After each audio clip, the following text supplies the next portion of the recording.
Properties of non metal. सबसे पहले तो ये समझो कि नॉन मेटल होता क्या है। नॉन मेटल होता क्या है, यहां पर आप देखोगे ना, तो इलेक्ट्रॉनिक कॉन्फ़िगरेशन के अकॉर्डिंग नॉन मेटल हम उसको कहते हैं जिसके लास्ट ऑर्बिट में कितने इलेक्ट्रॉन हो भाई? 5 6 7, यानी उसकी वैलेंसी कितनी होनी चाहिए? -1 और -1 और फिर -1, फिर ये कितना हो जाएगा?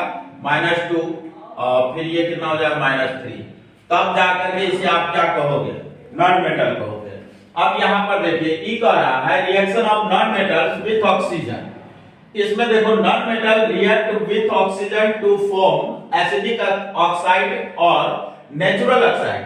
अब यहाँ पर हम देखते हैं ये कार्बन आपका क्या है? नॉन मेटल है और ये ऑक्सीजन से रिएक्ट करता है, तो ये क्या बना रहा है? कार्बन डाइऑक्साइड बना रहा है। इसको हम क्या कहेंगे? एसिडिक ऑक्साइड कहेंगे। क्या कहेंगे? एसिडिक ऑक्साइड कहेंगे। अब यहाँ पर बात आ जाता है सल्फर भी आपका क्या है? नॉन मेटल है। ऑक्सीजन, ये ऑक्सीजन से रिएक्ट कर रहा है, जैसा कि इस जगह दे रहा है। ऑक्सीजन से रिएक्ट करने पर नॉन मेटल जो है क्या दिखाता है आपको? तो नॉन मेटल यहाँ पर क्या बनाएगा? सल्फर डाइऑक्साइड बनाएगा। क्या बनाएगा? Sulphur dioxide. और ये भी जो ऑक्साइड बनाएगा ना, वो नेचुरल ऑक्साइड होगा, जैसा कि आप एसिडिक ऑक्साइड भी इसको आप बोल सकते हैं, एसिडिक ऑक्साइड। तो इस तरह से हमने देखा किसका ऑक्सीजन से रिएक्ट करेगा नॉन मेटल, तो क्या फॉर्म करेगा। अब यहाँ पर आ जाता है reaction of non metal with water. अब बात यहाँ पर हम कर लेते हैं, वाटर के साथ नॉन मेटल रिएक्ट करता ही नहीं। वाटर के साथ नॉन मेटल रिएक्ट नहीं करता है। इसका मेन रीजन क्या है? मेन रीजन यह है कि वाटर में हाइड्रोजन इवॉल्व होता है, उसमें क्या रहता है?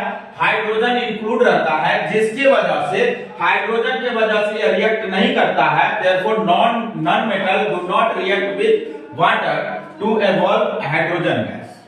अगला टर्म आता है reaction of non metals with salt solution.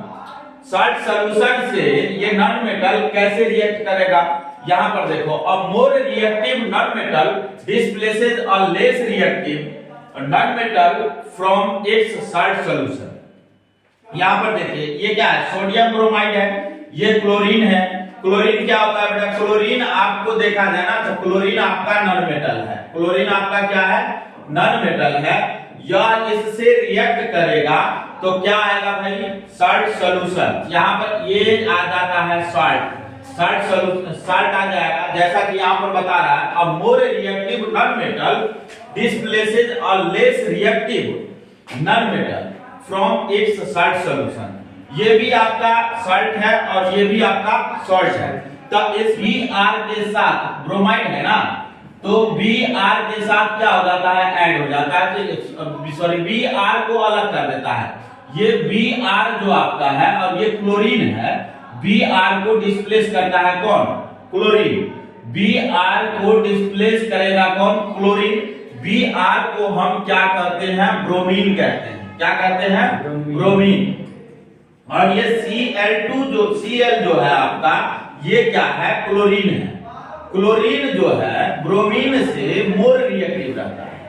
Chlorine जो है ब्रोमीन से क्या है? मोर रिएक्टिव होता है, जिसके चलते ब्रोमीन को क्लोरीन क्या कर देता है? डिस्प्लेस कर देता है। तब जाकर के यह आपका क्या बनता है? सोडियम क्लोराइड बनता है, जो क्या है? सॉल्ट। चलो आगे ना